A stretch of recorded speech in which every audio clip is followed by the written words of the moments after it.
Hello everyone, I welcome you all to Major HS Kalsi's Balnoi Academy. I am Poonam Kumari, GS faculty at Balnoi. आज की class में हम cover करेंगे sample questions कुछ geography के लिए. Sample questions क्यों?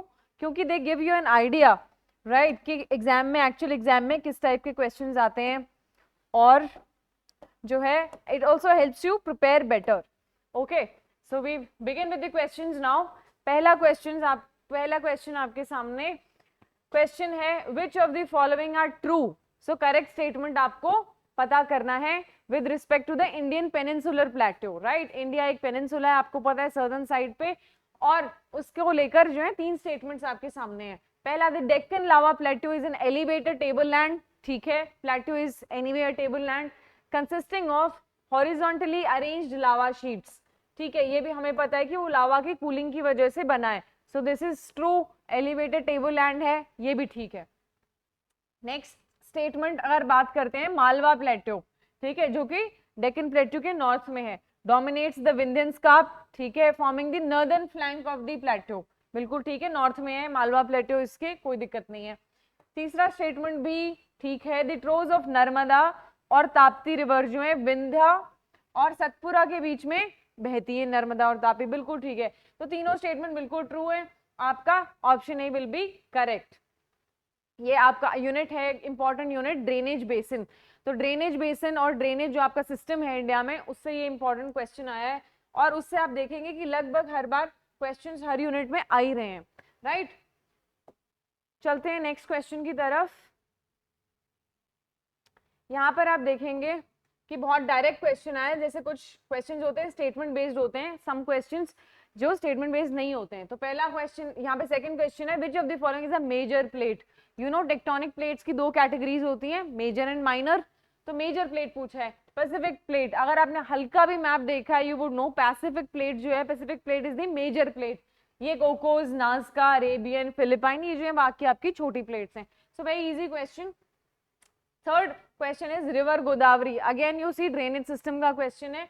रिवर गोदावरी की बात हो रही है, फ्लोज थ्रू विच स्टेट्स. आपको स्टेट पता करना है. तो अगर आपने उसका जो स्टेट्स वाला अगर मैप बना के रखा है, यू वुड नो महाराष्ट्र तो होगा ही होगा. ठीक है, महाराष्ट्र यहाँ भी है, यहाँ भी है, यहाँ भी है, एनीवे महाराष्ट्र होगा. आंध्र प्रदेश भी है. ठीक है, तो आंध्र प्रदेश यहाँ 3 स्टेट्स में है, आंध्र प्रदेश तो, और चारों में आंध्र प्रदेश भी है. राइट, हमें पता करना है इसमें उड़ीसा और कर्नाटक. तो कर्नाटक में गोदावरी नहीं जाती है, ये हमें पता है, तो ये कैंसिल आउट हो जाएंगे. और उड़ीसा में गोदावरी जाती है, इसलिए option B will be your correct option. Right, now we move ahead. Which one of the following ocean current is a cold current. ठीक है, कोल्ड करंट आपको पूछा है. The moment you read option A, you know कि South Atlantic drift जो है आपके cold current है, क्योंकि जो जितनी भी वहां से अंटार्कटिक की तरफ से जो भी ओशन करंट्स आ रही हैं, वो सारी की सारी कोल्ड करंट्स हैं. So south Atlantic drift will be your cold current. ये सारी की सारी ईस्ट ऑस्ट्रेलियन करंट है, ये वार्म करंट है. वेस्ट ऑस्ट्रेलियन कोल्ड है, मगर ईस्ट ऑस्ट्रेलियन आपकी वार्म करंट है. कैरिबियन करंट भी वार्म करंट है. आगे चलते हैं नेक्स्ट क्वेश्चन पर, विच इज योर 5th क्वेश्चन. अगर इसको देखें तो स्टेटमेंट वाला क्वेश्चन है. Once again very typical defence forces का. आप एनडीए देखो, सीडीएस, एफकैट, सब में स्टेटमेंट बेस्ड क्वेश्चंस आते हैं. राइट, पहला स्टेटमेंट है about the ring of fire. Ring of fire क्या चीज है? It is a zone of convergence plate boundaries. 3 type की प्लेट बाउंड्रीज होती हैं, कन्वर्जिंग, डाइवर्जिंग और लेटरल. तो हमें पता है कि रिंग ऑफ फायर जो है कन्वर्जिंग प्लेट बाउंड्री है, ये बिल्कुल करेक्ट स्टेटमेंट है. सेकेंड है, it is an active seismic और वॉल्केनिक जोन. जहां भी कन्वर्जिंग प्लेट बाउंड्री होगी वहां पर अर्थक्वेक्स आते हैं, वॉल्केनिक एक्टिविटी होती है, तो ये डेफिनेटली करेक्ट होना ही होना है. फिर तीसरा, it is associated with deep trenches. ये भी बिल्कुल ठीक है, जहां पे भी कन्वर्जिंग होगी वहां पर ट्रेंचेस बनती हैं. राइट, तो 1 2 3 विल बी करेक्ट. ऑप्शन, हम नेक्स्ट क्वेश्चन की बात करते हैं. ऑप्शन डी इसका करेक्ट आंसर होगा. Option question 6, which of one of the following is a local wind. Local wind system एक इंपॉर्टेंट यूनिट है ज्योग्राफी में. राइट, और लोकल विंड्स आपकी, जैसे लोकल विंड इंडिया में नॉर्थ इंडिया में लू बहती है जैसे गर्मियों में, तो वैसे ओवरऑल पूरी दुनिया में अलग अलग जो लोकल विंड्स हैं वो एक इंपॉर्टेंट टॉपिक है, उसी में से क्वेश्चन है. तो पूछा है एक लोकल विंड जो कि साइबेरिया से निकलती है। आपको पता है साइबेरिया ठंडी जगह है, वहां से आने वाली लोकल विंड्स ठंडी होती हैं। और just one read and you would know कि blizzard is the correct answer. Okay, अब बात करते हैं हम नेक्स्ट क्वेश्चन की। ये जो एक टिपिकल क्वेश्चन आता है जिसमें आपको दो लिस्ट दी जाती हैं और आपको मैच द फॉलोइंग बोला जाता है कि इसको करेक्टली मैच कर दीजिए। तो ये पेपर इंडस्ट्रीज हैं। पेपर इंडस्ट्रीज में देखते हैं कामटी, कामटी महाराष्ट्र में है, ठीक है। और उसके बाद में राजमुंद्री आंध्र प्रदेश में है, वेरी पॉपुलर पेपर इंडस्ट्री, ठीक है। तो अगर दो भी आप मैच करते हैं, अब हम आगे देखते हैं। ए का हमें पता है कि ए का 2 है, तो कामटी महाराष्ट्र ए का 2 यहाँ पर भी है और यहाँ पर भी है। और बी का हमें पता है 3 है, बी का 3। सो सी, आपको अगर बाकी नहीं भी पता हो, एटलीस्ट आपको दो भी पता हो, you will be able to eliminate. तो एलिमिनेशन मेथड आपको नॉलेज के साथ साथ आता हो, ये बहुत जरूरी है, राइट? कि आपको अगर दो भी पता हो, you can reach the correct answer, right? तो एटलीस्ट मेजर इंपॉर्टेंट जैसे पेपर इंडस्ट्री है, शुगर इंडस्ट्री है, ये सारी इंडस्ट्रीज जो है आपको पता होना चाहिए। टेक अ मैप और उस पर मार्क कर दीजिए पेपर इंडस्ट्री, अनदर वन उस पर शुगर इंडस्ट्रीज, राइट? इस तरीके से major iron and steel plants. तो आपके मैप क्वेश्चन जो इस टाइप के क्वेश्चन होंगे, you will always get them correct. Okay, बात करते हैं नेक्स्ट क्वेश्चन नंबर 8। अगेन हम देखते हैं एक मैच द फॉलोइंग वाला, जिसमें लिस्ट 1 और लिस्ट 2 को मैच करना है आपस में। आप देखेंगे इसमें दिए रेलवे जोन्स और हेडक्वार्टर्स। अगर ज्योग्राफी सिलेबस आप देखेंगे, रूट्स जो हैं, कनेक्टिविटी, ट्रांसपोर्टेशन एक इंपॉर्टेंट यूनिट है जिसमें हम रोडवेज, रेलवेज, एयरवेज, वाटरवेज वो पढ़ते हैं। और रेलवेज में से ये क्वेश्चन पहले भी आया हुआ है, अलग अलग उसमें अलग उस वक्त रेलवे जोन्स दिए थे, मगर सेम टॉपिक में से, सेम सब टॉपिक में से ये क्वेश्चन आया है अलग। देखते हैं वेस्ट सेंट्रल, वेस्ट सेंट्रल कहाँ है, साउथ ईस्ट सेंट्रल कहाँ है, ईस्ट सेंट्रल, नॉर्थ ईस्टर्न, ठीक है। तो इसमें से अगर आप मैच द फॉलोइंग करेंगे तो वेस्ट सेंट्रल जबलपुर, ठीक है। उसके बाद में आपका साउथ ईस्ट सेंट्रल बिलासपुर आ जाएगा, ठीक है। उसके बाद में आपका ईस्ट सेंट्रल, ईस्ट सेंट्रल कहाँ है, ईस्ट सेंट्रल हाजीपुर में और ये गोरखपुर में। तो मैच करें, ए का 1, ए का 1 2, तो या तो बी या डी, इन्हीं दो में से होगा, राइट? तो सी और ए तो बिल्कुल नहीं हो सकता, तो 50-50 पर तो आप पहुंच चुके हो, राइट? फिर उसके बाद में है बी, बी का हमने किया 3, बी का 3, so D will be your correct answer. You see, तो अगर एक भी आता है you can eliminate at least 2 options, तो एलिमिनेशन को हमेशा साथ में रखना है। 9, क्वेश्चन 9, पैरादीप पोर्ट, जिसको पैराद्वीप भी देखेंगे आप, कुछ बुक्स में पैराद्वीप लिखा हुआ है, जो कि एक ही बात है। पैरादीप और पैराद्वीप एक ही बात है, सो डोंट थिंक कि अलग अलग पोर्ट हैं। Paradip port is located on the delta of the river, which river, ठीक है। कौन सी रिवर है ये, हमारी रिहांद गंगा महानदी, महानदी रिवर है उड़ीसा में, इसका डेल्टा बनता है। डेल्टा आपको पता ही है, जैसे रिवर बह के आती है, राइट? जब रिवर एकदम लास्ट में, जब मेच्योर स्टेज में पहुंच जाती है, so this is the source of the river. यहाँ पर रिवर में क्या होता है, सेडिमेंट्स बहुत ज्यादा हो जाते हैं और रिवर फ्लो बहुत कम हो जाता है। जैसे ही पानी की बहने की स्पीड कम होती है, यहाँ पर ऐसे डिस्ट्रीब्यूटरीज में ऐसे डिस्ट्रीब्यूट हो जाता है, ठीक है। और यहाँ पर एक स्वम्पी एक ऐसी जमीन बनती है जिसको हम, इस रीजन को हम कहते हैं delta of the river, delta of the river, okay. और महानदी जो रिवर है हमारी, महानदी, उसके डेल्टा पे हमारा ये पैराद्वीप पोर्ट, जिसको पैराद्वीप पोर्ट भी कह देते हैं। ऑलराइट, चलते हैं नेक्स्ट क्वेश्चन की तरफ। नेक्स्ट क्वेश्चन आपका आया है भारतमाला प्रोजेक्ट। अगेन सी कनेक्टिविटी वाली यूनिट में से आपका एक क्वेश्चन आया है। भारतमाला प्रोजेक्ट बहुत इंपॉर्टेंट इनिशिएटिव गवर्नमेंट के द्वारा, और ये क्यों है देखते हैं। यही पूछा है, Bharatmala project is related to, option A improving road connectivity, and you would know that. से इसमें बहुत डिटेल्स नहीं पूछी हैं आपको कि उसमें कितना फंड लगा है, क्या हुआ है, नहीं हुआ, किसने इंट्रोड्यूस किया, कौन से साल में आया। सिंपल पूछे है ऑब्जेक्टिव क्या था। तो अगर आपने हल्की रीडिंग भी या कभी करंट अफेयर्स में आपने पढ़ा है, so this is basically a geography plus current affairs question. Generally आप देखोगे कुछ क्वेश्चन आपको लगेंगे अरे ये तो करंट अफेयर्स का है, राइट? बट एक्चुअली वो स्टैटिक की यूनिट में से करंट अफेयर्स पूछा है। Bharatmala project, you know, road connectivity, खास करके कोस्टल रीजन्स में, उसके लिए रोड कनेक्टिविटी के लिए भारतमाला प्रोजेक्ट लाए।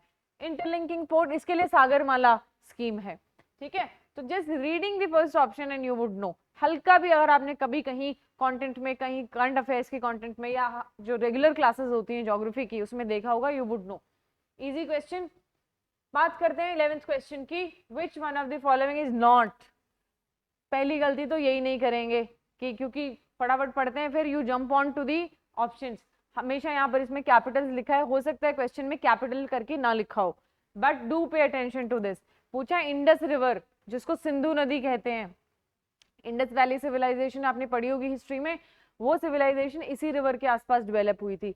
ये रिवर चाइना से निकलती है, फिर इंडिया में आती है और फिर पाकिस्तान में जाकर अरेबियन सी में फाइनली जो एंड होती है।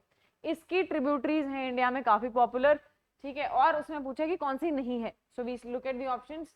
व्यास, जिसको इसको ब्यास है मगर इसको व्यास नदी भी बोलते हैं, रावी, चेनाब, तावी।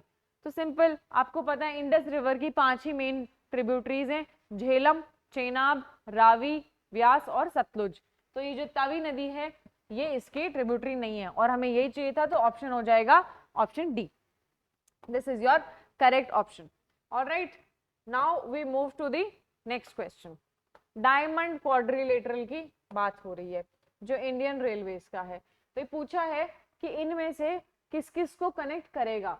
तो दिल्ली को करेगा, मुंबई, कोलकाता, 1, 3 एंड 4। ये बिल्कुल आपका ऑप्शन बी करेक्ट हो जाएगा। Again very easy question. Golden quadrilateral, diamond quadrilateral, ये सारे रोड्स एंड कनेक्टिविटी वाले चैप्टर में से आपके क्वेश्चंस हैं। ऐसे क्वेश्चंस रियल एग्जाम में भी आते रहे हैं, आगे भी आते रहेंगे।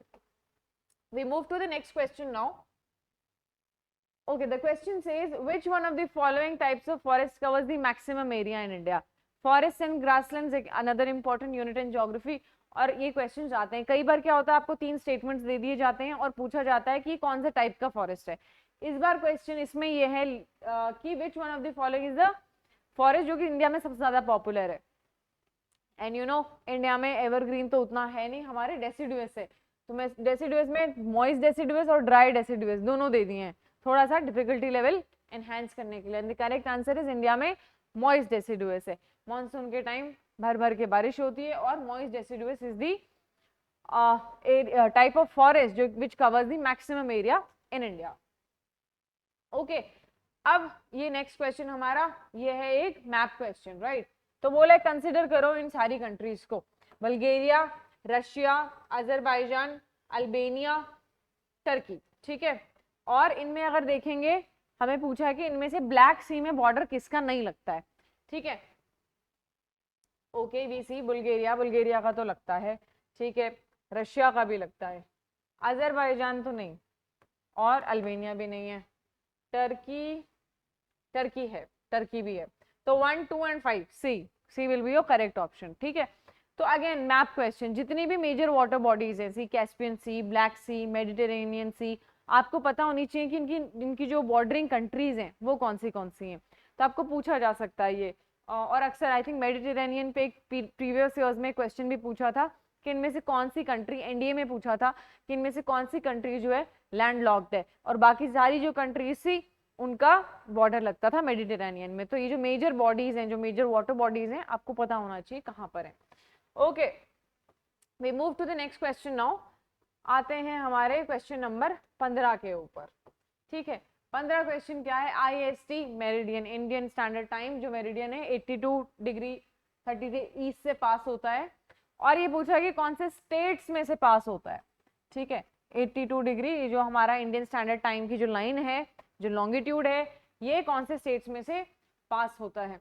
ऑलराइट, तो इसमें हम देखते हैं उत्तराखंड, यूपी, छत्तीसगढ़ एंड आंध्र प्रदेश, ठीक है। तो उत्तराखंड में तो कैसे जाएगा, क्योंकि आपको पता होगा ये मिर्जापुर से निकलता है, ठीक है। इंडिया में मिर्जापुर नाम की एक सिटी है, अभी पॉपुलर मीडिया में भी आप काफी नाम सुन रहे होंगे, मिर्जापुर है। तो उत्तराखंड में तो हो ही नहीं सकता, तो उत्तराखंड तो बिल्कुल नहीं होगा, या फिर उत्तराखंड है, ये तो बिल्कुल नहीं होगा। तो अगर आप कॉमन सेंस भी लगाओगे, लॉजिक से, you have ruled out 2 options, ठीक है। और मिर्जापुर यूपी में है, तो यूपी तो डेफिनेटली होगा ही होगा, राइट। तो यूपी बिल्कुल होगा। झारखंड, झारखंड से नहीं जाता है, ठीक है। तो झारखंड हटाते ही एक ही ऑप्शन आपके पास बच गया, which is UP, Orissa, Andhra Pradesh and Chhattisgarh, ठीक है। चलते हैं हम अब नेक्स्ट क्वेश्चन के ऊपर, which of the following statements with regard to the western coastal plain of India.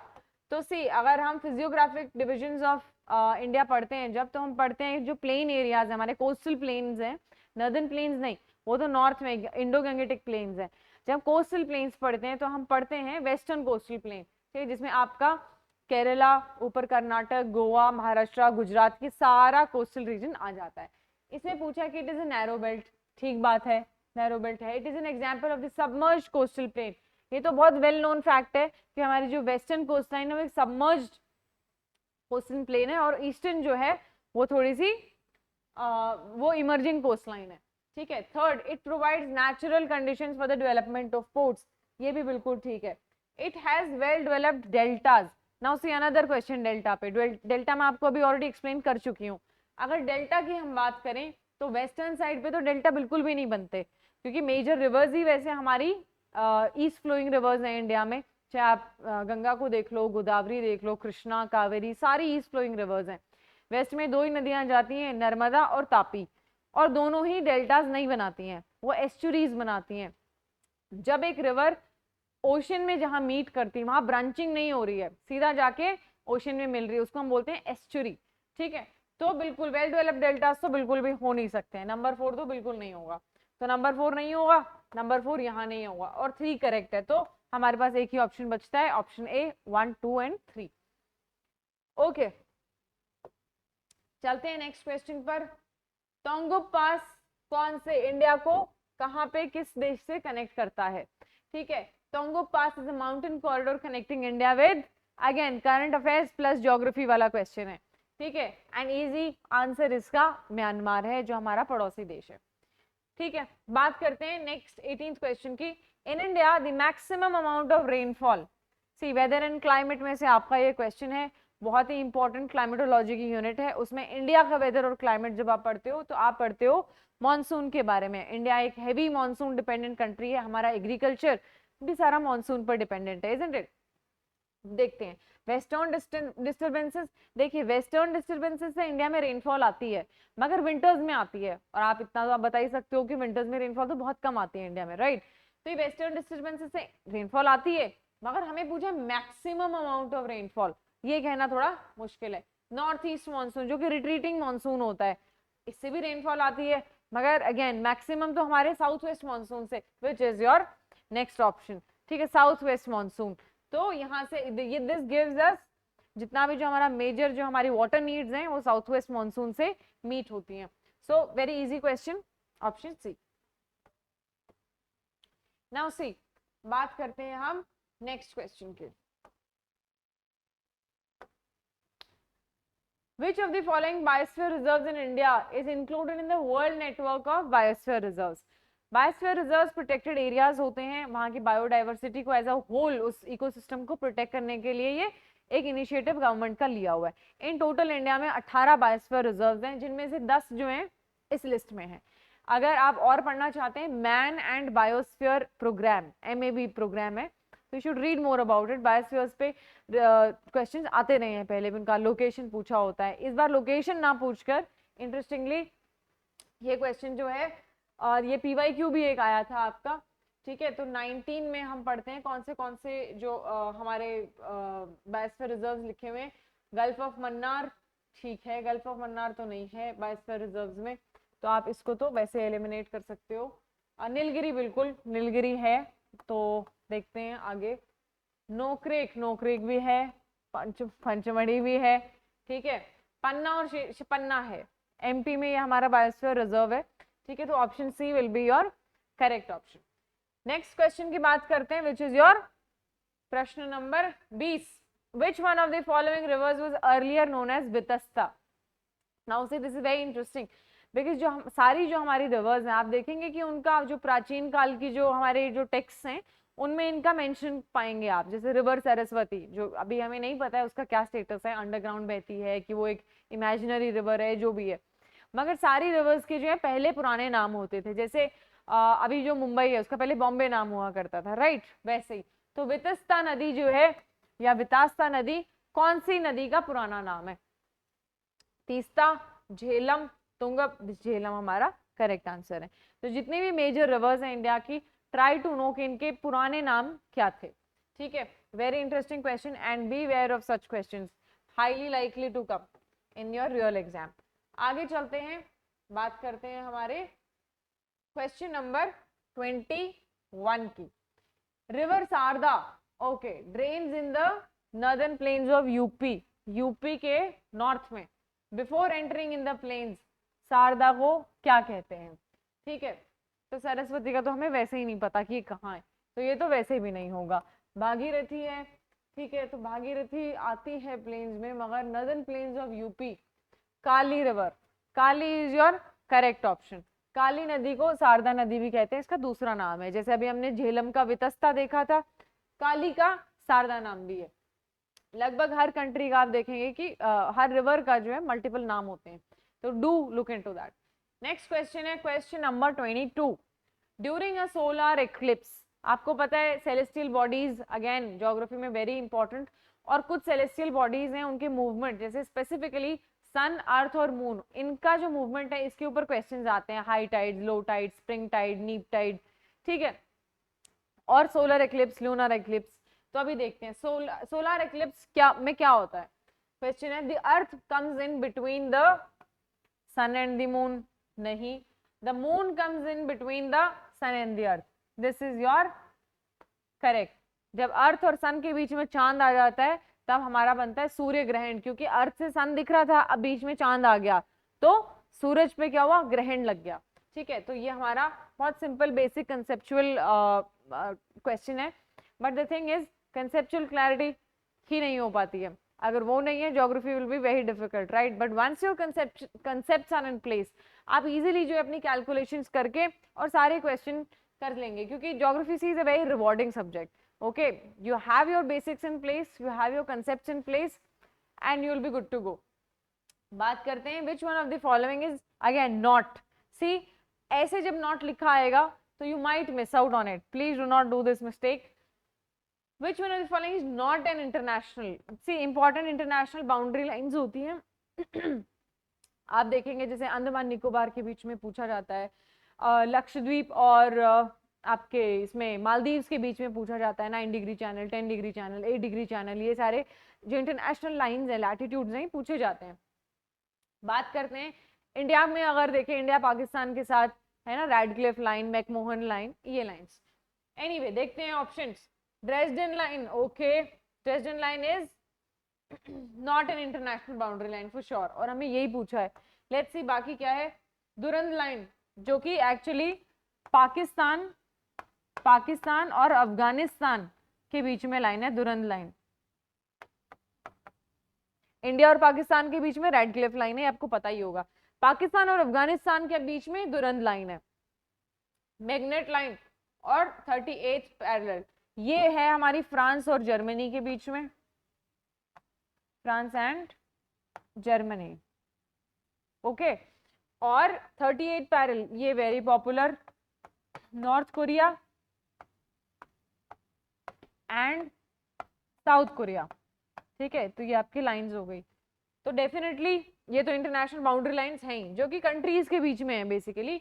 Dresden line एक रेलवे लाइन का नाम है, ये इंटरनेशनल बाउंड्री लाइन आपकी नहीं है। ठीक है, ये इंटरनेशनल बाउंड्री लाइन नहीं है, ये एक रेलवे लाइन का नाम है। ठीक है, ये आपकी दुरंद लाइन आपकी आती है पाकिस्तान और अफगानिस्तान, मैग्नेट आती है फ्रांस और जर्मनी, 38 पैरेलल आपकी आती है नॉर्थ कोरिया और साउथ कोरिया।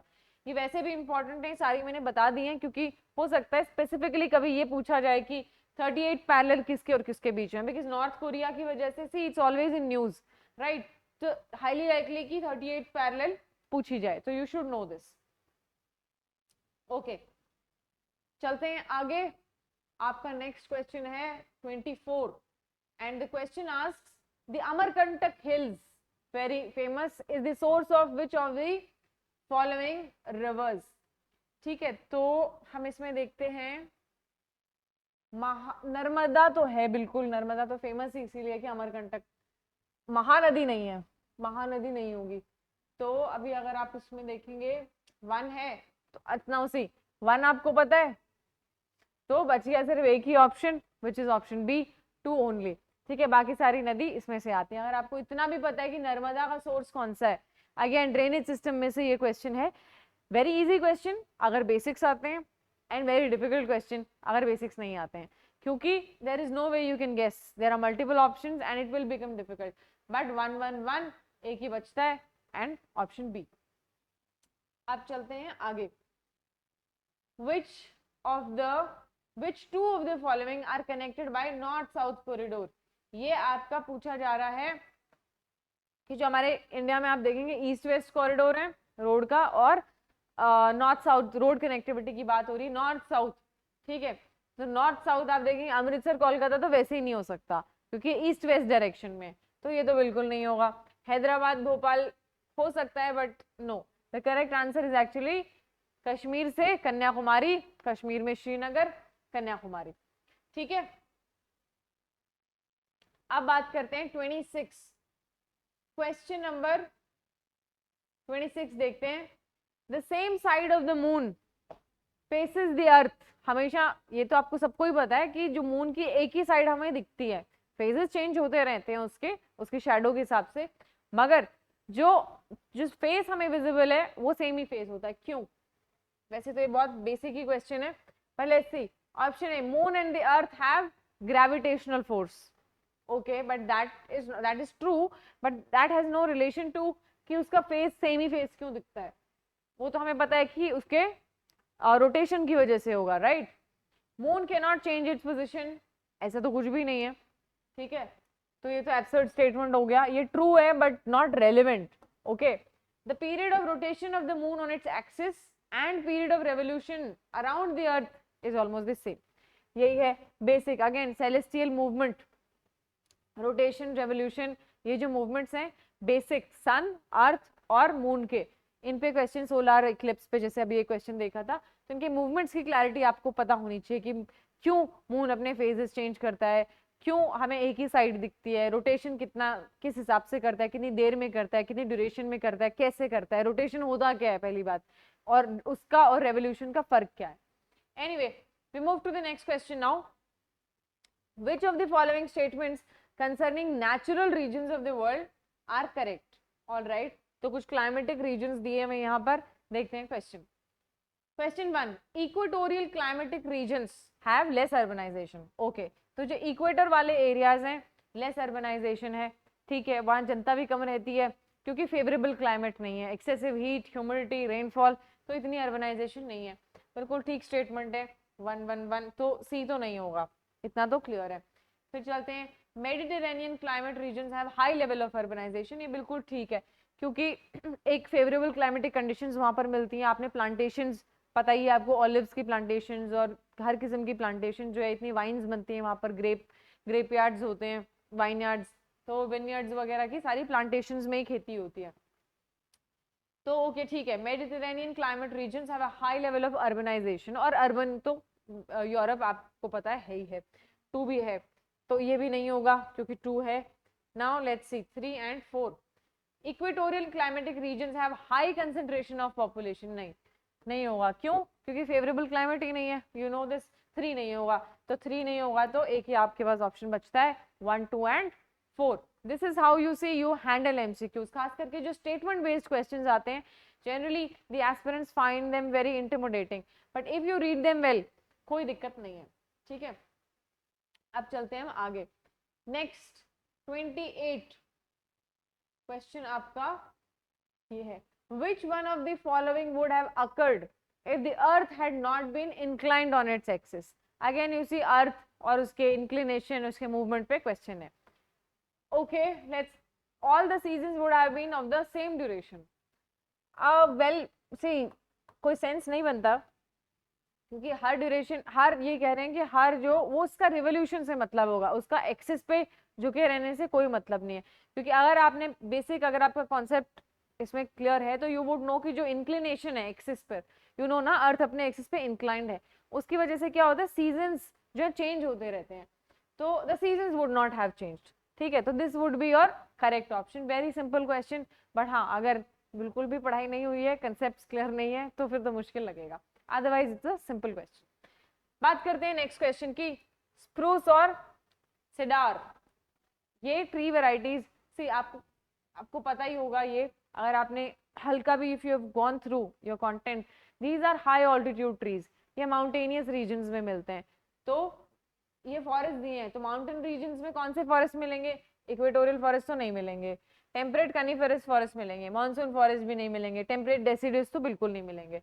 तो एक ही ऑप्शन बचा है आपके पास, कनिफेरस। जहां भी ये टर्म देख लो तुम्हें पता होना चाहिए, यहाँ पर हाई ऑल्टीट्यूड फॉरेस्ट की बात हो रही है, ठीक है, हाई ऑल्टीट्यूड फॉरेस्ट की बात हो रही है, ठीक है, जिनकी नीडल लाइक लीव्स होती हैं, और ये दो इसके ही एग्जांपल्स हैं। ओके, चलते हैं हम आगे अगले क्वेश्चन की तरफ, which is our 30th question. ठीक है, बहुत डायरेक्ट क्वेश्चन पूछा है, मैप का क्वेश्चन है। Mariana trench which is you would know which the deepest point on the surface of the अर्थ, ठीक है, सर्दर्न अटलांटिक ओशन में बिल्कुल भी नहीं है, वेस्टर्न पैसिफिक ओशन में है, ठीक है।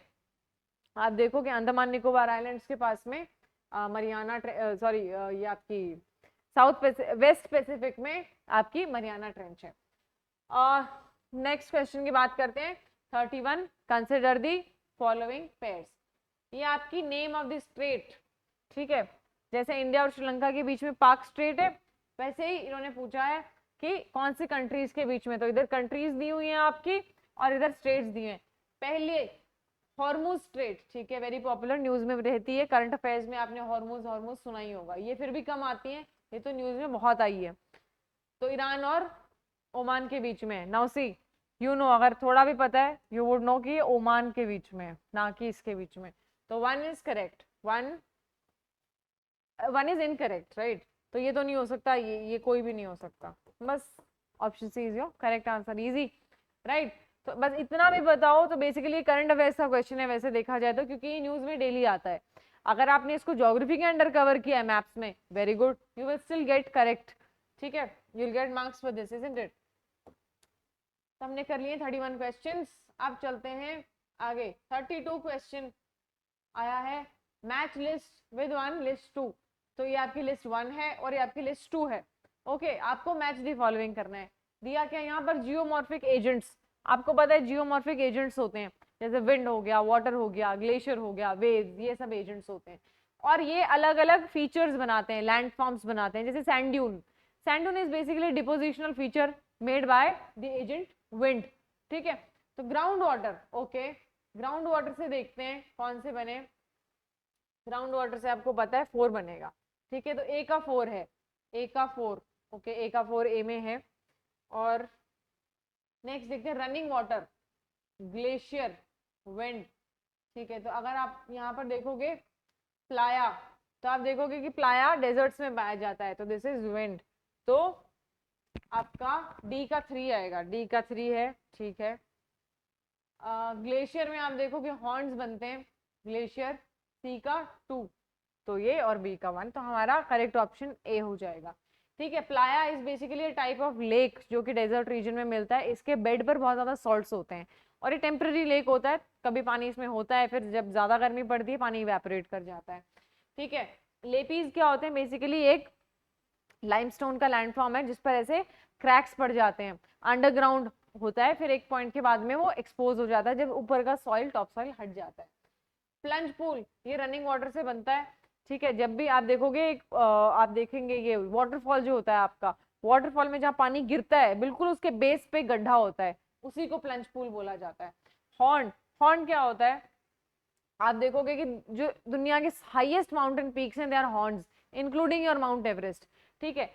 तो जब भी एक माउंटेन के तीनों तरफ सर्क बन जाते हैं, ठीक है, सर्क क्या होता है कि जैसे माउंटेन था वहां पर, यहाँ पर स्नो थी और वो स्नो मूव कर गई, यूं समझ लो कि सरक गई, ठीक है। तो स्नो के सरकने से जो पीछे लैंडफॉर्म बनता है, जो गड्ढा सा एक ऐसे बोल, ऐसा ऐसा कैविटी बनती है, इस कैविटी को हम कहते हैं सर्क। और जब किसी भी माउंटेन में 3 सर्क बन जाएं, ठीक है, उसको हम कहते हैं हॉर्न। हॉर्न बेसिकली ऐसे टॉल एक माउंटेन पीक होती है जिसके इधर से स्नो हट गई, इधर से हट गई और पीछे से हट गई, ठीक है। तो ये होता है आपका हॉर्न, जो कि आपको मिलेगा ग्लेशियल रीजन्स में। तो करेक्ट ऑप्शन आपका हो जाएगा option A. Make sure that you know all the landforms formed by a river, glacier, wind, waves, volcanoes. ये 5 लैंडफॉर्म्स तो आपको आने ही चाहिए। ये 5 एजेंट्स ने आगे भी आप देखोगे 7-8 लैंडफॉर्म लगभग सब में है, समटाइम्स मोर देन 10 ऑल्सो। तो ये तो आपको पता होने चाहिए, ऐसे क्वेश्चन में हेल्प मिलती है। अब चलते हैं हम आगे नेक्स्ट क्वेश्चन की तरफ। नेक्स्ट क्वेश्चन आया आपका नंबर 33 और ये क्वेश्चन है डायस्ट्रॉफिज्म। सुनने में बहुत हैवी टर्म लगती है मगर ऐसा कुछ भी नहीं है। डायस्ट्रॉफिज्म बेसिकली कोई भी ऐसे मूवमेंट्स हैं अर्थ के सरफेस पे जिनकी वजह से क्या होता है कि अर्थ का जो लैंडस्केप है उसमें बदलाव होते हैं। देखते हैं आगे क्या है। Diastrophism refers to deformation of earth crust. ठीक बात है, कोई दिक्कत नहीं है। Due to diastrophic movement such as folding, faulting, warping. ठीक है, जैसे आपको पता होगा जो फॉर्मेशन ऑफ हिमालयाज, हिमालयाज को यंग फोल्ड माउंटेन्स कहते हैं क्योंकि वो 2 प्लेट्स के टकराने से बने थे। इट्स अ मूवमेंट राइट, और उसकी वजह से क्या हुआ, लैंडस्केप चेंज हुआ। जो एक टाइम पर कोस्टल रीजन था, आज वहां पर हम देखेंगे कि इतने ज्यादा टॉल माउंटेन्स हैं, जिसमें हाईएस्ट पीक है आपकी mount Everest, you would no. The process of building mountains through severe folding is an example of diastrophism. ठीक है, दोनों स्टेटमेंट्स बिल्कुल ठीक है, कहीं कोई दिक्कत नहीं है। Again a very basic geomorphology जब हम देखते हैं उसमें ये टॉपिक आता है। बात करते हैं क्वेश्चन नंबर 34 की। इसमें आपको डैम्स दी हुई हैं और रिवर्स दी हुई हैं। ठीक है, तो हम देखते हैं कि सिरसैलम, कृष्णा, कृष्णराजा सागर, गोदावरी और मेट्रो डैम आपकी है कावेरी। तो ठीक है, मेट्रो तो कावेरी पे है आपको पता है, तो 333 तो ए तो नहीं होगा।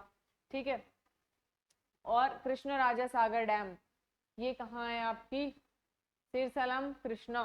ठीक है, ये भी ठीक है, तो 3 and 1 and 3 ठीक है, ये होगा कृष्णराजा सागर। एक्चुअली ये भी कावेरी पर ही है, तो 1 and 3 ये आपका option C will be correct. कोई दिक्कत नहीं है इसमें। चलते हैं, कंसिडर द फॉलोइंग डिसकंटिन्यूटीज। ठीक है, see there are different layers inside the earth, जैसे आपका crust, mantle, outer core, inner core. ठीक है, जहां जैसे मान लीजिए अपर क्रस्ट, लोअर क्रस्ट, इसके बीच में गैप होता है, उसको हम डिसकंटिन्यूटी बोलते हैं।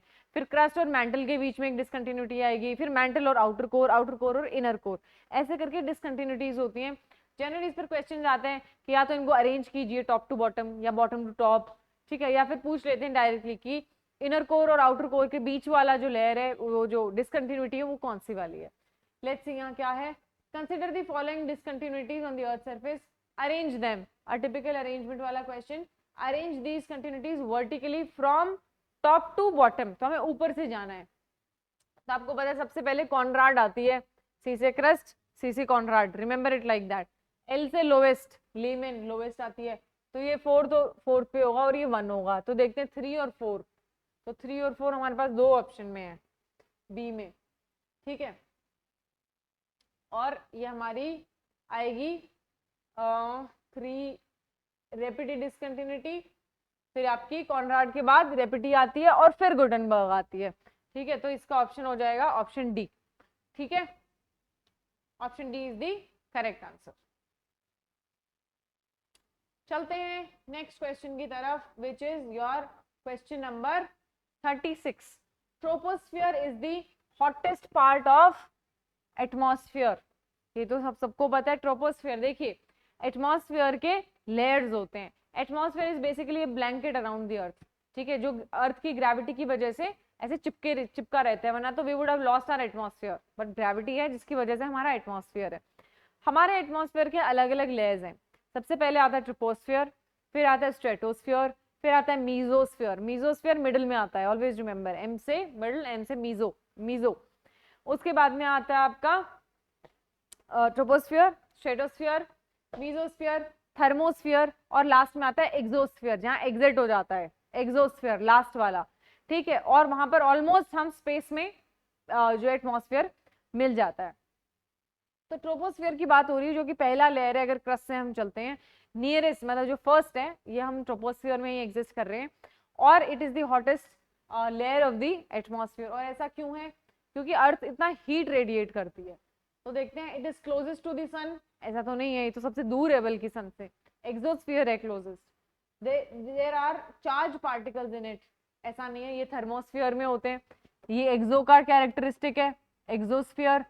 ये आपका थर्मोस्फियर का है, ठीक है। It is heated by the earth surface, ये बिल्कुल सही बात है। जो अर्थ हमारा जो ग्राउंड है इससे हीट निकलती है और वो हीट ट्रोपोस्फियर में ट्रैप हो जाती है, इसलिए ये हमारा troposphere is the hottest part of the atmosphere. अब बात करते हैं क्वेश्चन नंबर 37 की। The tropical rain forest are dense and varied. तो ट्रॉपिकल रेन फॉरेस्ट की बात हो रही है, ट्रॉपिकल रीजन में मिलते हैं। Again see forest and grasslands, important topic and an important question. ये पूछा आपसे region, now see again you need concepts. इसके लिए आपको पता होना चाहिए कौन से रीजन में अवेलेबल है, ठीक है, और ऐसा क्यों है, ठीक है। Okay, they are remote and inaccessible locations, ये तो कोई बात नहीं हुई। very little interference from man, not a fair reason, मतलब ठीक है, हो सकता है थोड़ा बहुत, बट ट्रॉपिकल रेन फॉरेस्ट में ही ऐसा क्या है, और ठीक ठाक इंटरफेरेंस फ्रॉम मैन तो है ही, you know, an abundance of moisture and warm temperature throughout the year. See you would know tropical rain forest में हीट बहुत ज्यादा मिलती है, इंसोलेशन बोलते हैं हीट को, ठीक है।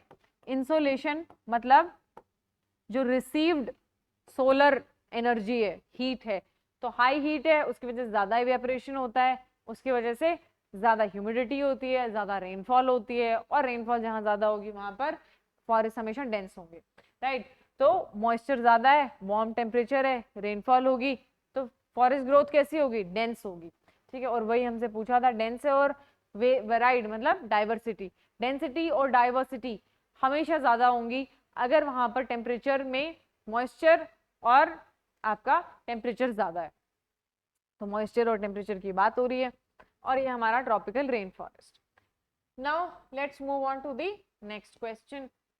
हमारा again you see geography plus current affairs वाला क्वेश्चन आया है, ठीक है। क्वेश्चन क्या बोलता है,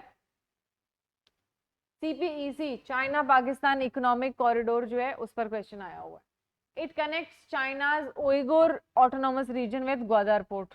तो ग्वादर पोर्ट तो चलो ठीक बात है, मगर उइगुर रीजन से न्यूज में रहता है क्योंकि वहां पर जो मुस्लिम पॉपुलेशन है, अक्सर इस तरह की न्यूज रिपोर्ट्स आते हैं कि वहां की मुस्लिम पॉपुलेशन के साथ यू नो एक्सप्लॉयटेशन हो रहा है या हरासमेंट हो रहा है, उसको लेकर न्यूज में रहता है। मगर सीपीईसी से उसका मतलब नहीं है। सीपीईसी जो जिंजियांग प्रोविंस है चाइना में, उससे कनेक्ट करता है, जिसमें हमारा अक्साई चिन वाला रीजन है, जहाँ चाइना ने क्लेम किया हुआ है कि अक्साई रीजन हमारा है, हम कहते हैं अक्साई रीजन हमारा है, लद्दाख का पार्ट है, वो कहते हैं जिंजियांग का पार्ट है। तो लद्दाख इज इंडियन स्टेट और जिंजियांग प्रोविंस है वो चाइना का प्रोविंस है, और अक्साई चिन एक डिस्प्यूटेड साइट है जहां पर आपने न्यूज में देखा होगा। उस एरिया को कनेक्ट करता है ग्वादर पोर्ट जो कि पाकिस्तान में, और अल्टीमेटली अरेबियन सी से कनेक्टिविटी मिल जाती है। It will enable China to access the Indian ocean.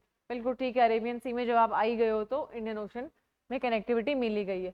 तो ये वाला हमारा करेक्ट नहीं होगा क्योंकि ये जिंजियांग जो रीजन है उससे कनेक्ट करता है, ना कि उइगुर रीजन से। तो 1 is incorrect, only 2 will be your correct answer. Easy. अब देखते हैं नेक्स्ट क्वेश्चन। अगेन उसी रीजन से पेंगोंग लेक जो है हमारा, क्योंकि सी जो कश्मीर रीजन है, अब तो चलो आर्टिकल 370 की वजह से भी, वरना जनरली जो इंडो चाइना जो हमारे रिलेशनशिप है उसको चलते कश्मीर लद्दाख ये रीजन हमेशा न्यूज में रहता है, यू नो। तो जरूरी है कि वहां की ज्योग्राफी आपको क्लियर हो, आपको पता हो नुब्रा वैली कहाँ है, सियाचिन ग्लेशियर कहाँ है, श्रीनगर कहाँ है, लद्दाख कहाँ है, लेह कहाँ है, उसको यूटी बना दिया, जो भी है। Okay, coming back to the question, with reference to Pangong Lake consider the following statements। Pangong पे अभी रिसेंट 4-5 साल पहले हमने देखा कि डिस्प्यूटेड था, आज भी है। चलो, it is located in the state of Uttarakhand, बिल्कुल गलत बात है, उत्तराखंड में ये नहीं है, तो फर्स्ट स्टेटमेंट तो इनकरेक्ट है। तो डी और ए तो नहीं होगा, ये तो हमारा नॉर्थ में है। Second, it is the world highest salt water lake, ये ठीक बात है, ये ठीक है। 1/3 of Pangong Lake lies in India. Okay, true. And the other 2/3 in Nepal. Nepal में कहाँ आ जाएगा पैंगोंग लेक, वो ऊपर है, ठीक है। दिस इज चाइना एक्चुअली, ये ठीक बात है। 1/3 इंडिया में है और ज्यादा चाइना में है, ठीक है। बट ये नेपाल तो, नेपाल कहाँ, यूपी इधर है नेपाल, तो नेपाल बिल्कुल भी नहीं हो सकता, ठीक है। तो 1 और 3 इनकरेक्ट है, तो 1 और 3 जहां भी है तो ये भी हटा दो, फिर ये भी हटा दो, बच गया आपका 2 only. It is the world highest salt water lake, ये बिल्कुल ठीक है। तो अब चलेंगे हम हमारे क्वेश्चन नंबर 40 पे।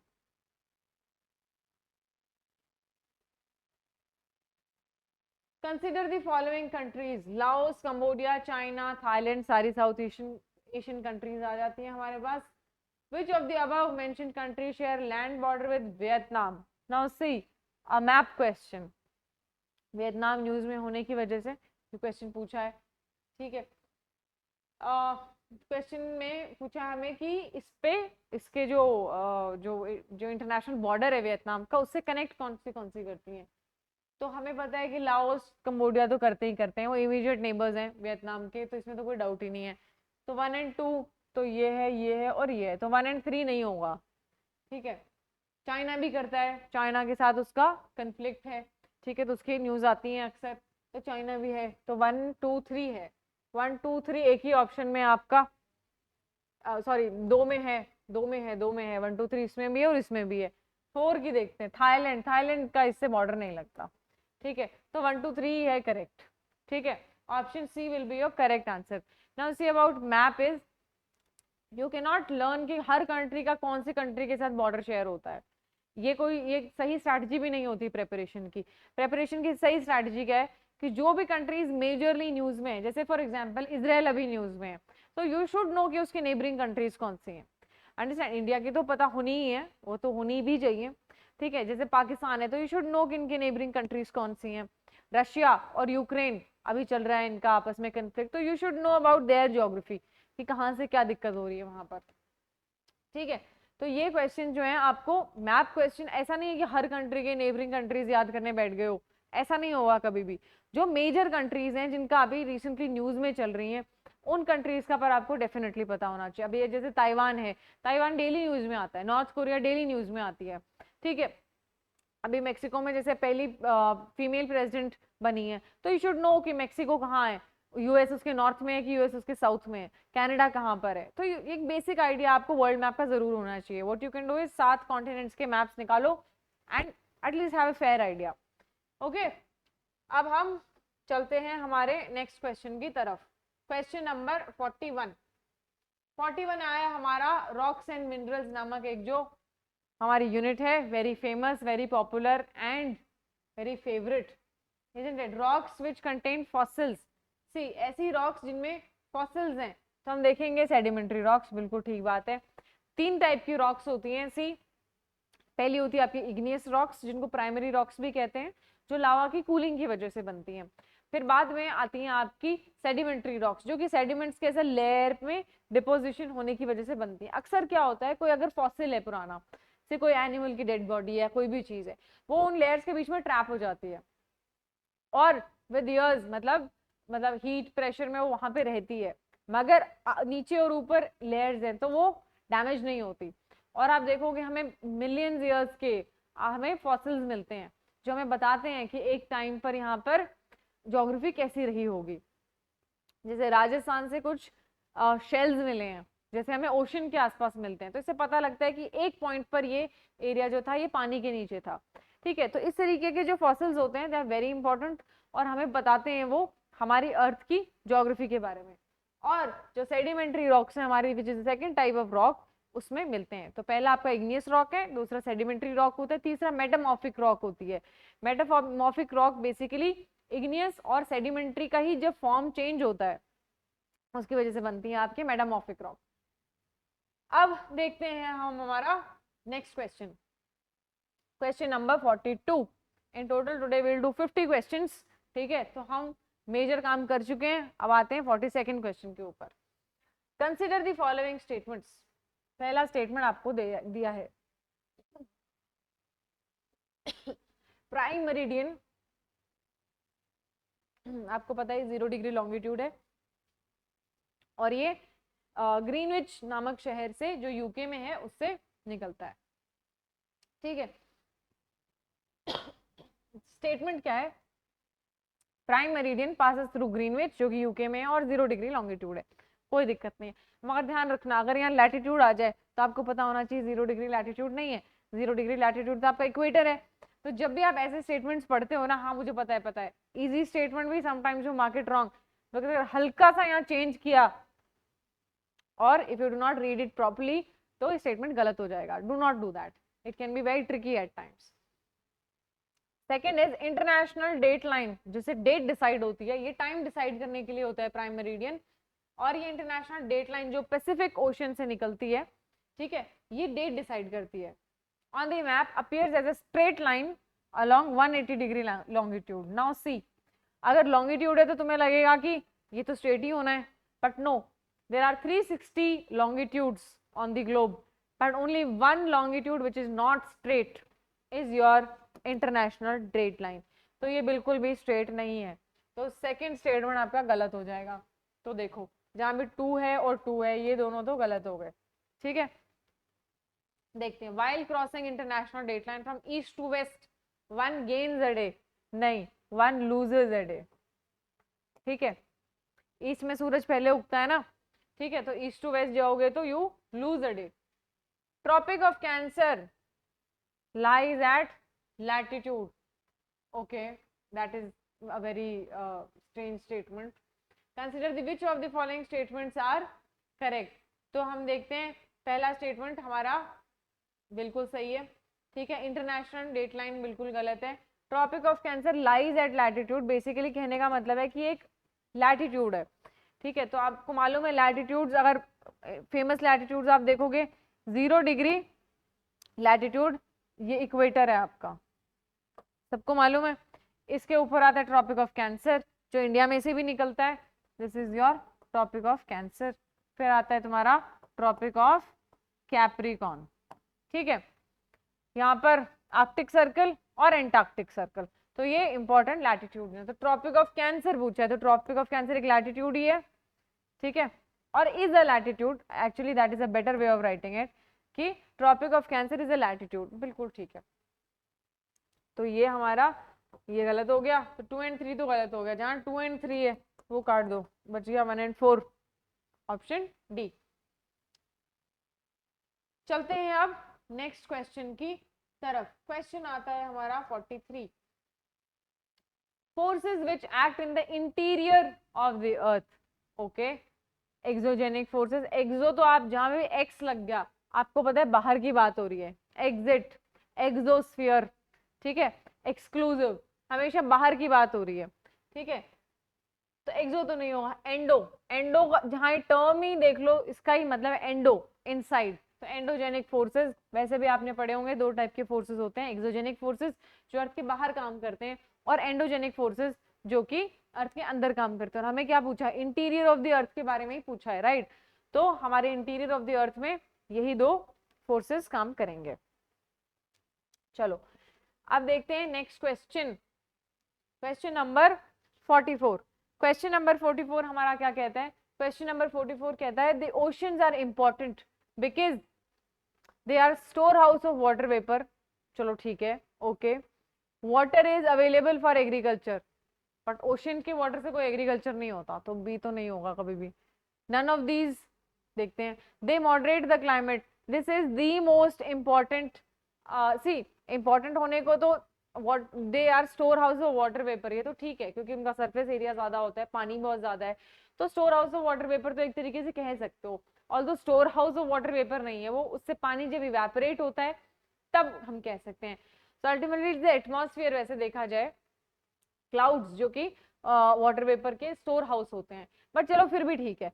But look at, compare option A और सी, ज्यादा सही तो यही लग रहा है ना, ज्यादा इंपॉर्टेंस भी इसी बात की है, जहां भी ज्यादा इंपॉर्टेंट आपको एलिमेंट दिखेगा हमेशा उसी को चूज करेंगे। हो सकता है आपको दोनों लगे नहीं दोनों इंपॉर्टेंट है, but you can not debate on it because clearly this is a more important and a more relevant point, इसलिए इसका करेक्ट ऑप्शन होगा ऑप्शन सी, ठीक है। अब चलते हैं हम हमारे अगले क्वेश्चन की तरफ। This is our question number 45। Consider the following statements, the white revolution, very famous, is associated with a sharp increase in milk production in India, ठीक बात है। It is also known as Operation Flood, ठीक है, बहुत सही बात है। It was launched in 1970, कोई दिक्कत नहीं है, and is the world's largest dairy development program, इसका भी कोई दिक्कत नहीं है इस स्टेटमेंट में भी, तीनों स्टेटमेंट बिल्कुल ठीक है। पूछा क्या है, which of the statement are correct, अगर यहाँ नॉट आ जाए तो आपका जो आंसर होगा बिल्कुल बदल जाएगा, ठीक है। तो अगर हमसे ये पूछा तीनों सही है, 1 2 3 option is correct. Now see about this question, आपने सुने होंगे green revolution, white revolution, evergreen revolution, in fact yellow revolution भी आया था इंडिया में ऑयल सीड्स के प्रोडक्शन को बढ़ाने के लिए, ठीक है। तो आप ऐसे देखेंगे brown revolution, pink revolution, blue revolution आया था फिशरीज का जो है फिशरीज का प्रोडक्शन बढ़ाने के लिए, फिशरीज की प्रोडक्टिविटी बढ़ाने के लिए, वहां पे फिशेस का जो है अवेलेबिलिटी बढ़ाने के लिए। तो ये रेवोल्यूशन हैं, make a list, white revolution, green, blue, brown, pink, सारे जितने भी, येलो, एवरग्रीन रेवोल्यूशन है एक, ठीक है। तो ये सारे एक लिस्ट बनाइए, एग्जाम के एक दिन पहले जाके मतलब पढ़ के चले जाओ, you will mark such questions correct, ठीक है। बात करते हैं अगले क्वेश्चन की, और अब हमारे पास बचे हैं 5 और क्वेश्चन, बस करते हैं। 46, कंसिडर दी फॉलोइंग स्टेटमेंट्स।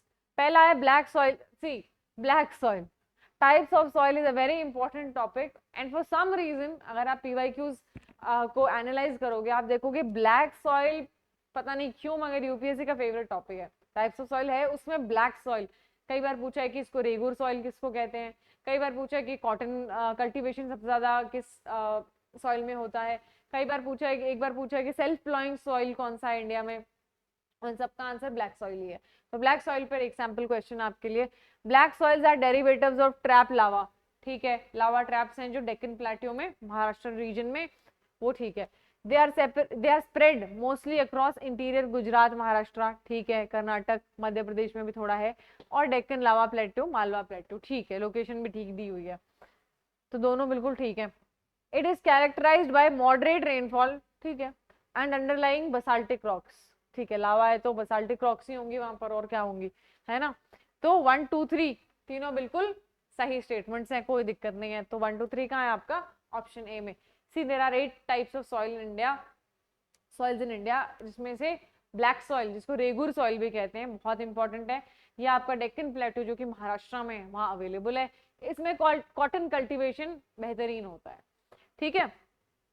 और इसको सेल्फ प्लॉइंग सॉइल भी कहते हैं क्योंकि होता क्या, ये क्लेई सॉइल है, इसमें वाटर रिटेंशन कैपेसिटी बहुत अच्छी होती है, जब पानी आएगा तो आप देखोगे पूरा इसमें जो है कीचड़ सा हो जाएगा, जैसे ही पानी सूखेगा क्रैक्स आ जाएंगे सॉइल के ऊपर, और ऐसे आपने देखा होगा बारिश के सीजन में ना, ऐसे क्रैक आके ऐसे पपड़ी सी मुड़ जाती है, इजंट इट। तो वो क्रैक्स इसमें बहुत डीप होते हैं, तो क्या होता है आपको अलग से जाके प्लॉइंग नहीं करनी पड़ती है, आपको टिलिंग नहीं करनी पड़ती है, ऑटोमेटिकली जो है ये सॉइल फ्लो हो जाता है। तो फ्लो करने की ना तो जरूरत है और ना ही आप कर पाओगे क्योंकि इतना हार्ड होता है ये सॉइल, ठीक है। So this is called regur soil, self flowing soil, and इसमें कॉटन कल्टीवेशन बहुत अच्छा होता है, ये महाराष्ट्र रीजन में होता है, ये डेक्कन प्लेट्यू है, ठीक है। तो ये सारे इसके कुछ कैरेक्टरिस्टिक्स हैं ये इसमें दिया हुआ है। बात करते हैं हम अगले क्वेश्चन की, हमारा क्वेश्चन नंबर आ गया है 47। 47 क्वेश्चन पूछा है, which of the following is wrongly matched. चलो ठीक है देखते हैं, शॉम्पेन्स अंडमान निकोबार, मिनिकॉय लक्षद्वीप, कोई दिक्कत नहीं है, खासी मिजोरम, हाँ, गारो छत्तीसगढ़। नाउ सी गारो खासी जयंतिया, ये हिल्स हैं हमारे नॉर्थ ईस्ट में, गारो खासी जयंतिया, ये इस तरीके से वेस्ट टू ईस्ट में, गारो खासी फिर जयंतिया। तो जब खासी मिजोरम में है, और आपने हमेशा जब खासी पढ़ा है तब गारो पढ़ा ही होगा, तो जब खासी मिजोरम में है तो गारो छत्तीसगढ़ में हो ही नहीं सकता, ठीक है। इतना भी अगर आपको पता है गारो खासी जयंतिया नॉर्थ ईस्ट में है ना, तो भी यू वुड नो कि गारो छत्तीसगढ़ में नहीं हो सकता क्योंकि छत्तीसगढ़ खुद नॉर्थ ईस्ट में नहीं है। इतना भी मतलब मैप क्वेश्चन है समटाइम्स सो इजी, सो कभी एकदम ऐसे नहीं छोड़ना कि नहीं मैं नहीं कर पाऊँ, map is difficult, it's not difficult, हल्का भी अगर आपको नॉलेज है, basic idea, and you will get such questions correct, okay. So do focus on your maps, geography is a lot about maps, ठीक है। अब चलते हैं next, Nanda Devi very famous mountain peak, ठीक है, हम सभी को पता है कि उत्तराखंड में है। देखते हैं, Nanda Devi peak is a part of Assam Himalaya, Kumaon Himalaya, Nepal Himalaya, Punjab Himalaya. ये क्या है, बेसिकली ये लॉन्गिट्यूडनल डिवीजन है हिमालयाज के। सबसे पहले आता है आपका पंजाब हिमालय जो कि सतलुज वाले एरिया में है, फिर उसके आगे आता है आपका कुमाऊं हिमालय जो कि उत्तराखंड में है, और क्योंकि नंदा देवी उत्तराखंड में है तो कुमाऊं हिमालय में ही होगी। उसके आगे आते हैं आपके नेपाल हिमालय और लास्ट में आता है असम हिमालय। ठीक है, तो अगर हम इसको वेस्ट टू ईस्ट अरेंज करेंगे तो सबसे पहले आता है आपका पंजाब हिमालय, फिर उसके बाद में आएगा आपका कुमाऊं हिमालय, ठीक है, फिर उसके बाद में आता है आपका नेपाल हिमालय और लास्ट में आपका आ जाएगा असम हिमालय। ऑलराइट, तो ये इसको बोलते हैं लॉन्गिट्यूडनल डिवीजन। आपने हॉरिजॉन्टल डिवीजन में पढ़ा होगा जिसमें ग्रेटर हिमालयाज, मिडिल हिमालयाज और लास्ट में शिवालिक हिमालयाज आते हैं। ग्रेटर हिमालयाज को हिमाद्री भी कहते हैं, आपको मालूम होगा ये, राइट। तो वो तो है उसका लैटिट्यूडनल, क्योंकि लैटिट्यूड कैसे होते हैं, हॉरिजॉन्टल, और लॉन्गिट्यूड होते हैं वर्टिकल। तो जो वर्टिकल डिवीजन है हिमालयाज का, उसमें से क्वेश्चन आए। Himalaya very important physiographic division of India. Again पहले आपने देखा था कि इंडिया के कोस्टल प्लेन में से जो है एक क्वेश्चन आया था जिसमें पूछा था कि वेस्टर्न कोस्टल प्लेन पे डेल्टा बनते हैं कि नहीं। Again that is a physiographic division. Plateau पे क्वेश्चन आया, अमरकंटक प्लेट्यू पे आया था, राइट, और प्लेन्स पर, एंड नाउ हिमालयास पर फाइनली। ठीक है, तो ये आपका लॉन्गिट्यूडनल डिवीजन होगा हिमालयास का। ये हमने हमारा क्वेश्चन 48 खत्म किया। आगे बढ़ते हैं, लास्ट के 2 क्वेश्चन हमारे पास बचे। बात करेंगे क्वेश्चन नंबर 49 की। What is the correct sequence of river, okay, Godavari, Mahanadi, Narmada, Tapi in descending order of their length? okay, कई बार क्या होता है, वैसे भी पूछ लेते कि वेस्ट टू ईस्ट इनको अरेंज करो या साउथ से वेस्ट टू ईस्ट करो या नॉर्थ से साउथ करो। ओके, तो Godavari, Mahanadi, Narmada, Tapi. Godavari, now see, Godavari is the longest peninsular river. इसको दक्षिण की गंगा भी कहा जाता है। ठीक है, Godavari river is also called as Dakshin Ganga because see जो हिमालयन रिवर्स हैं, you know there are 2 types of rivers, Himalayan rivers and peninsular rivers. जो भी नदियां जिनका उद्गम हिमालय में होता है, जिनका सोर्स ऑफ ओरिजिन, मतलब जो ओरिजिन है रिवर का, वो सोर्स ऑफ रिवर है, वो हिमालयाज है, वो हिमालयन रिवर हो गई। जिनका पेनिनसुलर एरिया, जो कि आपका समझ लीजिए मध्य प्रदेश और उसके नीचे वाला एरिया है, उसको हम बोलते हैं पेनिनसुलर रिवर्स, राइट। तो गोदावरी को दक्षिण की गंगा कहते हैं क्योंकि नॉर्थ में हिमालयन रिवर्स में Ganga is the longest river in India और दक्षिण में हमारी गोदावरी। तो गोदावरी, नाउ सी, या तो ए होगा या तो बी होगा, क्योंकि सी और डी तो बिल्कुल नहीं हो सकता, यू नो दिस। ठीक है, अब आगे बात करते हैं Mahanadi, Narmada. Narmada you would no Mahanadi से ज्यादा लंबी है, और तापी तो बहुत छोटी सी नदी है, तो तापी तो बहुत छोटी है, तो तापी तो लास्ट में आएगी। चलो ठीक है, ये भी दोनों में है। बात करते हैं महानदी और नर्मदा।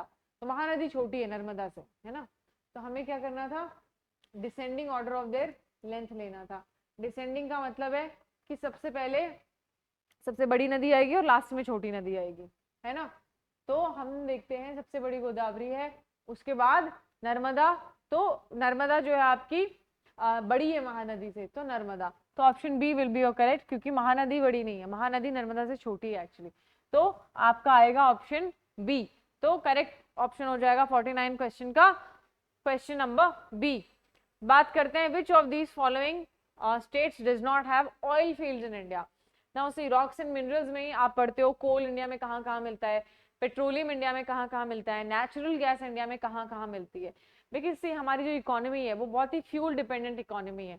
इट्स इंपॉर्टेंट कि आपको पता हो कि इंडिया की जो मेजर फ्यूल्स हैं वो कहाँ कहाँ अवेलेबल है, कोल कहाँ मिलता है, कितना है, कितने साल तक चलेगा, पेट्रोलियम के मेजर रिजर्व्स कहाँ हैं, कोल फील्ड्स कहाँ हैं। It's very important. इसीलिए आपके एनर्जी वाले सेक्शन में से आया है question number 50 which is also our last question for the day, right. Which of the following states does not have oil fields in India. देखते हैं, गुजरात, गुजरात में तो है ही, महाराष्ट्र में भी है, असम, बहुत लोगों को लगता है कि असम में तो नॉर्थ ईस्ट में कहाँ होगा पेट्रोल, मगर वहां बहुत मेजर ऑयल फील्ड है। ठीक है, तो गुजरात, महाराष्ट्र, असम, झारखंड में कोई ऑयल फील्ड नहीं है। कोल मिलता है, आयरन ओर मिलता है वहां पर, मगर आपका ऑयल फील्ड नहीं मिलता। ऑयल फील्ड इन्हीं 3 में है। तो विच of the following does not have, ठीक है, नॉट देखा है आपने, तो नॉट कभी मिस नहीं करना है। It's very tricky, you know, real में एग्जाम में आपको ये भी होता है कि मेरा पेपर नहीं छूट जाए, मेरा क्वेश्चन नहीं छूट जाए, and you are little impulsive and in a rush, उसकी वजह से आप यही नहीं देखते हैं एट टाइम्स। ठीक है, which of this following does not have पूछा है, तो इन तीनों में तो है, 4 में नहीं है, तो झारखंड। तो आपका करेक्ट ऑप्शन हो जाएगा ऑप्शन डी। ऑलराइट, तो ये थी हमारी आज की क्लास। इसमें आपने टोटल 50 क्वेश्चंस देखे हैं, ठीक है, जिसमें आपके लगभग जो ज्योग्राफी सिलेबस में सारे यूनिट्स हैं उनके सभी के क्वेश्चन आए। हमने हिमालयाज में से क्वेश्चन देखे हैं, राइट, आपके डायस्ट्रॉफिज्म के बारे में क्वेश्चन देखा है, लैटिट्यूड लॉन्गिट्यूड, मैप क्वेश्चन हमने देखे हैं, राइट। तो इसमें रिवर्स पे, ड्रेनेज बेसिन पर, ठीक है, फिर हमने क्लाइमेटोलॉजी से कुछ क्वेश्चंस देखे, उसके बाद में रिवर, अगेन ड्रेनेज बेसिन, ठीक है, अगेन अनदर रिवर, काफी रिवर क्वेश्चंस, बायोस्फीयर रिजर्व्स पे, ठीक है, ये क्वेश्चंस हमने देखे। आपके again map question, forest and grasslands पे question, connectivity, road connectivity, railways, ठीक है, इस पर हमने क्वेश्चंस देखे हैं। और लास्ट में फर्स्ट क्वेश्चन हमने शुरू किया था डेक्कन लावा से, राइट, और एंड किया हमने ऑयल फील्ड्स पर। सो सी सारे जो ये हमारी यूनिट है इसमें ये जो आपने 50 क्वेश्चंस देखे, लगभग सारे यूनिट्स में से क्वेश्चंस आए हैं। तो इनसे आपको एक तो आइडिया ये मिला है कि क्या होता है नेचर ऑफ क्वेश्चंस, सेकंड आपको आइडिया मिला है कि जो डेप्थ कितनी होनी चाहिए, राइट, थर्ड आपको मिला है कि देखो एक तो होते हैं डायरेक्ट क्वेश्चंस, दूसरे होते हैं आपके स्टेटमेंट बेस्ड क्वेश्चंस, चौथा कि कैसे नॉलेज के साथ साथ एलिमिनेशन टेक्निक भी यूज करनी है, ताकि अगर कहीं पर नॉलेज हल्का सा आपका इधर उधर भी हो, you are still able to manage the question and get the marks that you need, right. तो ये कुछ टिप्स हैं that you must take away from this. Apart from this prepare कैसे करना है, यू नो कि मैप का अच्छे खासा एक चंक आता है, geography is a lot about maps I said, right. तो वैसे ही आपको मैप को ढंग से प्रिपेयर करना है। मैप को कैसे प्रिपेयर करेंगे, गेट अ मैप बुकलेट जो आपकी आती है मार्केट में, हर टॉपिक पर एक मैप बनाएंगे। जैसे मान लीजिए आपने एक टॉपिक पढ़ा फिजियोग्राफिक डिविजन ऑफ इंडिया, तो मार्क कि लॉन्गिट्यूडनल हिमालयाज, जो लॉन्गिट्यूडनल डिवीजन है हिमालयाज का वो कैसे होता है, लैटिट्यूडनल डिवीजन कैसे है, वेस्टर्न कोस्टल प्लेन में क्या क्या कौन से प्लेन्स है, कोंकण प्लेन कहाँ है, नर्दर्न सरकार कहाँ है, राइट, डेजर्ट वेस्ट में है, ईस्ट में है, प्लेट्यूज कौन से हैं इंडिया में। तो have decent number of maps with you. Exam के चाहे एक ही दिन पहले, 2 ही दिन पहले, 3 दिन पहले, do revise your maps, you will get at least 4 to 5 questions correct just because you were good with maps. Alright, तो वो हो गई बात मैप्स की। दूसरी चीज आप ध्यान रखेंगे कंसेप्चुअल क्लैरिटी। कुछ यूनिट्स ऐसी हैं जैसे क्लाइमेटोलॉजी हो गया आपका, वहां पर आपको कॉन्सेप्ट्स में क्लैरिटी होनी जरूरी है। आपको पता होना चाहिए एटमॉस्फेरिक प्रेशर क्या होता है, एटमॉस्फेरिक प्रेशर बेल्ट्स क्या होते हैं, विंड कहाँ से कहाँ बहती है, मॉनसून कैसे आ रहा है, अल नीनो क्या है, ला नीना क्या होता है, ठीक है, क्योंकि क्वेश्चंस आते हैं उसमें से, वेदर एंड क्लाइमेट में से। And you should know climatology जो है इस पर आपको कंसेप्चुअल क्लैरिटी चाहिए। तो यूनिट्स को डिवाइड करके रखो कि यहाँ मुझे कॉन्सेप्ट्स पे ध्यान देना है, यहाँ मुझे फैक्ट्स पे ध्यान देना है। जैसे आपकी कनेक्टिविटी वाली यूनिट है, रोडवेज रेलवेज, वहां पे फैक्ट्स हैं, ठीक है, क्लाइमेटोलॉजी में आपके कॉन्सेप्ट्स हैं, और बाकी जैसे टाइप्स ऑफ सॉइल है और ये सारी चीजें, इनमें आपके मैप्स हैं। तो मैप्स, कॉन्सेप्ट्स एंड फैक्ट्स, ये 3 मेजर कैटेगरीज होती हैं ज्योग्राफी में, maps, concepts and facts. And make sure कि आप अपनी इसी 3, ये जो 3 पिलर्स हैं ज्योग्राफी के, इन्हीं के अराउंड अपनी स्ट्रैटेजी है वो डिजाइन करें और प्रैक्टिस करें। जितनी प्रैक्टिस होगी उतना आपकी आपकी जो है एक्यूरेसी बढ़ती है एमसीक्यूज में, बिकॉज आंसर तो आपके हमेशा सामने ही होता है, इट्स डिसाइडेड कि इन 4 में से ही होना है आपका आंसर। तो एक तो अगर ये पढ़ के आपको हल्का भी आइडिया होता है, you will get to know, you will reach the correct option. So I hope the class was helpful, so keep learning, keep growing, thank you।